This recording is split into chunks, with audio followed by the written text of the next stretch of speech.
All right, we'll start off with questions for Alexis Morris first. If you have a question, raise your hand and we'll get a mic over to you. And please state your name and affiliation. Start off here in the front.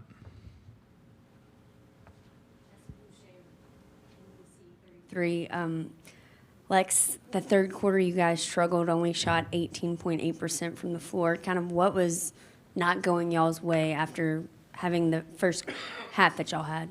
We didn't execute. They zone kind of shook us up for a little bit, but it was us. We didn't execute. We needed to execute and come together and, be coachable. Any other questions for Alexis?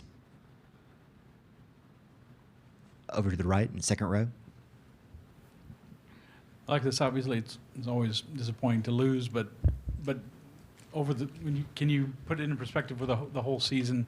It's still 28-2. You have a lot to look forward to. Where do you feel you guys are right now as a team? We got some work to do. We got a lot of growing to do. Got a lot of young ones on our team. Experience, toughness. We got a week to prepare for playoffs, and that's pretty much all we're focused on right now. This is our next season. Right here in the front, left side. Gabrielle Lewis, the next. Speaking on that a lot of young players, you are a seasoned player yourself. What are you going to bring to this team just in this next week to help bring your younger players to, the run you're going to have later? They probably won't like me for the next week. And it's because I have the experience. I am proven, and I feel like I am one of the players who can make my team a better team as a whole. We needed more from certain players tonight and certain people, and we'll get it out of them this week coming up. Back row. Alexis, with you being one of the leaders, how quickly do you get the team to start to focus on the next tournament play? Immediately, as soon as I walked in the locker room, some of my teammates were saying, I'm sorry. There's nothing to apologize for it. We lost. Now it's time to learn and move forward. It's no time to dwell. Playoffs is in a week. We can't sit here and worry about the SEC tournament. It's next play, especially for me. Like, I don't have time to dwell. I want to make a long run in the playoffs. Like I said, I want my senior night to be in Dallas. This wasn't my senior night, period. Anything else? All right, thank you, Alexis. Free to go. Thank you. If you have a question for Coach Mulkey, please raise your hand and we'll get a microphone over to you. We'll start off here in the front row, left side. So, like Alexis said... Can y'all identify where you're from? It would help me. My name's Hunter Cruz. I'm with the Next. So two of you with the Next? Yes. So I was just wondering if there's any adjustments you'll look to make in terms of the zone defense, like Alexis said, you guys saw in the second half. Well, it was very obvious they couldn't guard us in man. We just came out the gate smoking. So they go to a zone. It's not like we haven't seen zone this year. It was almost like we were just tired. No one flashed.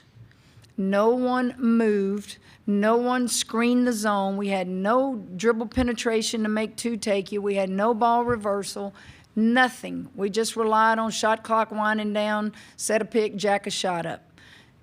Was that fatigued? I don't know. But, we attack zones every day in practice. And it affected us. Their press did not affect us. Their zone affected us. And we'll continue, as we prepare for the playoffs, to attack zones. Right here in the front row. Chessa Boucher with NBC 33 in Baton Rouge. Coach Mulkey, you guys had a few mental breakdowns tonight, which was a lot like the game against Georgia at home in the fourth quarter. Where do you think that's coming from?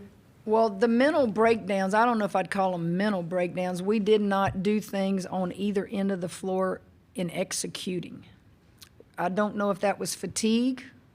I was as disappointed in our defense as I was our inability to do what I wanted them to do against the zone.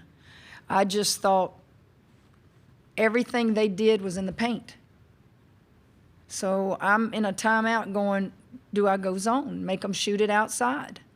Give a different, and then I'm thinking, surely we're going to contest, they're going to miss, and then they would miss and they get their offensive board. So everything was just kind of toughness on the defensive end. And it starts with post play. I don't think anybody wanted any part of Rakia Jackson tonight. We'd hit a screen and holler switch. She's a great player. I just thought Horston is a great player. She got some paint points and then she'd get rebounds, but we knew that about those two kids. It was just toughness, and then we still had a shot to win it. Came out of the timeout, drew up the play for Alexis Morris, didn't set screens, just stood there. That's called no execution. So you just teach, you get back in the film room before the playoffs and go, explain to me from the time we left that huddle to the time we got on that floor what I wanted and why you didn't do it. That's teaching. So we'll do that. Staying here in the front row. Pete Iacobelli with the Associated Press. Kim, what did you see on that drive by Angel there at the end? I thought we were shooting 2 free throws, so I was heading back to whatever to get my thoughts together, and then they said, Coach, she called an offensive foul. I just thought she was shooting 2 free throws. Any further questions for Coach? Second row. Scott Rapollet with the Baton Rouge Advocate. Kim, Angel was not on the Wooden Award watch list. I think it has to do with Can you explain? You need to ask them, but I think it has to do with there are credentials or criteria that are involved other than on the floor stuff, maybe her GPA, stuff like that. The natural question that your fans and readers would have is she in good academic standing for the tournament? Okay. She's in good academic standing, period.